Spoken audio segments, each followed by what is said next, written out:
அப்ப அதுல இருந்து ஃப்ளோர் மேனேஜரா ஜெய்சீலன்னு ஆமா. இருந்தது. அவர் வந்து ஒரு நாள் நான் நிகழ்ச்சிக்கு போயிருக்கும்போது, உன்ன பாலச்சந்தர் கம்பெனில கூப்பிடுறாங்கடா, போ" ஆ. அப்படின்னு சொன்னாரு. எப்படி என்னன்னு எனக்கு இல்ல என்கிட்ட கேட்டாங்க.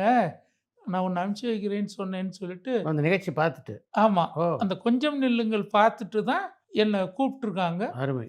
இவர் தான் வந்து கைட் பண்ணாரு. ஜெயசீலன் சாரு. ம். அங்கேருந்து நேரா வீட்டுக்கு வந்துட்டு எங்க அம்மாகிட்ட ஆசீர்வாதம் வாங்கிட்டு, கேபி சார் கலாகேந்திரா. ம். உள்ள கலாகேந்திராக்குள்ள போயி பார்த்தா, அங்க அவரு தான் உட்கார்ந்திருந்தாரு.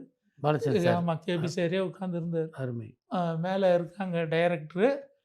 மேல போய் பாருங்கன்னு. லட்சுமி மேடம் தான் டைரக்டர். ஆமா. மேல போனேன். ஒரு டயலாக்லாம் எனக்கு தமிழ் படம்னே தெரியாது கன்னடத்துக்கு உண்டான டயலாக் தான் எழுதி குடுத்தாங்க. ஓ!